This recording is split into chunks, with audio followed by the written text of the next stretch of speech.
Sa loob ng mahigit 3 dekada, ang Cecil Hotel sa Los Angeles ay naging isang simbolo ng misteryo, kasaysayan at trahedya. Ngunit noong 2013, isang kaganapan na nagsimula bilang isang ordinaryong pagkawala ay isang naging enigma na hanggang ngayon ay hindi pa rin nasusolusyonan. Ito ang kwento ni Elisa Lam. Si Elisa Lam, isang 21 years old na estudyante mula sa Vancouver, Canada, ay dumating sa Los Angeles noong January 2013. Siya ay naglakbay mag-isa at nag-check-in sa Cecil Hotel.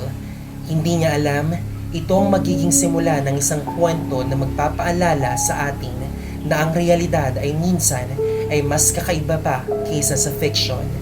Ang Cecil Hotel na ngayon ay tinatawag na Stay on Main ay may madilim na kasaysayan. Sa loob ng mga taon, naging tahanan ito ng mga tao mula sa nagnanais magpahinga, pati na rin ng mga hindi kanais-nais na karakter. Ang hotel ay naging tahanan ng mga kriminal at mga kilalang kaso ng suicides, pati na rin ang mga pangyayaring katulad ng mga hindi malilimutang pelikula. Ngunit nang dumating sa Elisa Lam, wala siyang kaalaman sa mga pangyayaring nangyari sa paligid ng hotel. Siya ay isang bata na puno ng pangarap at umaasa sa isang bagong simula. Sa kanyang unang araw sa Los Angeles, nagkaroon siya ng pagkakataon na mag-explore ng syudad. Ayon sa kanyang mga social media posts, masaya siyang nag-e-enjoy at kumukonekta sa kanyang mga followers. Pero isang gabi, lahat ng iyon ay biglang nagbago. Si Elisa Lam ay hindi nag-check out noong February 1, 2013 ayon sa kanyang nakaschedule na planong umalis sa hotel. Pumunta ang kanyang mga magulang sa mga otoridad at inireport siya bilang nawawala. Hindi nagtagal, isang search operation ang sinimulan.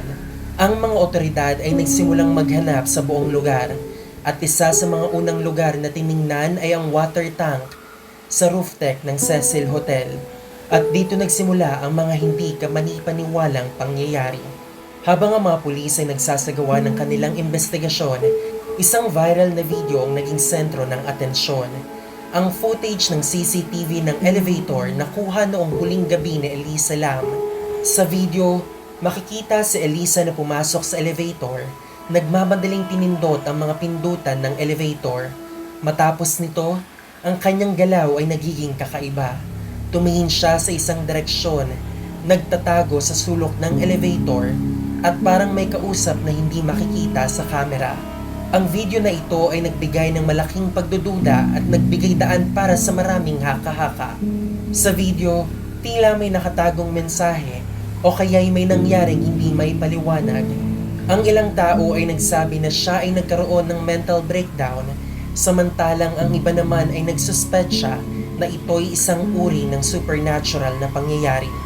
Pagkatapos ng mga linggong paghahanap, isang hotel staff ang nakapansin na may kakaibang amoy mula sa water tank sa bubong ng Cecil Hotel. Nang siyasatin nila ito, natuklasan nila ang katawan ni Elisa Lam sa loob ng isa sa mga water tanks. Siya ay natagpuan na walang saplot sa loob ng tank at ayon sa mga otoridad, walang palatandaan ng foul play. Ang katawan ni Elisa Lam ay natagpuan noong February 19, 2013, habang ang kanyang pagkamatay ay itinuturing na aksidente.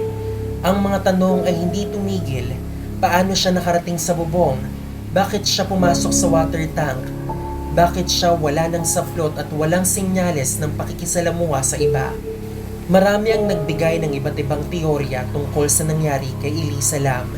Ang ilan ay nagsabi na siya ay nagkaroon ng isang mental breakdown dulot ng bipolar disorder na ipinahayag niya sa kanyang vlog bago maglakbay.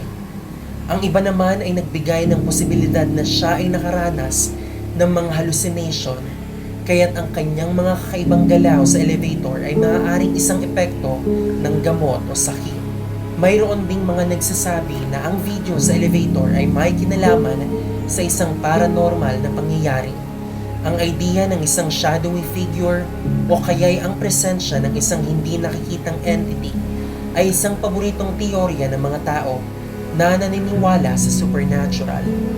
Pero sa kabila ng mga haka-haka, Matapos ang masusing investigasyon, itinuring ng mga otoridad na ang pagkamatay ni Elisa Lam ay dulot ng aksidenteng pagkalunod at wala silang natagpuang anumang ebidensya ng pagkakasangkot ng ibang tao. Hindi man nasagot ang lahat ng tanong tungkol sa kamatayan ni Elisa Lam, ang kanyang kwento ay nagbigay ng malaking epekto sa kultura ng internet at sa mga tao sa buong mundo.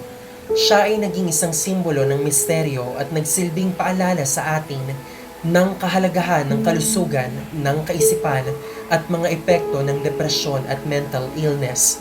Ang Cecil Hotel na dati kilala bilang isang lugar ng takot at kontrobersya ay patuloy na nagsisilbing simbolo ng mga hindi masagot na katarungan at misteryo. Ngunit para kay Elisa Lam, ang kanyang kwento ay naging bahagi ng isang masalimuot na tala ng kasaysayan na magpapatuloy na magbigay ng palaisipan sa mga tao sa buong mundo. Salamat sa pagtangkilik sa ating kwento.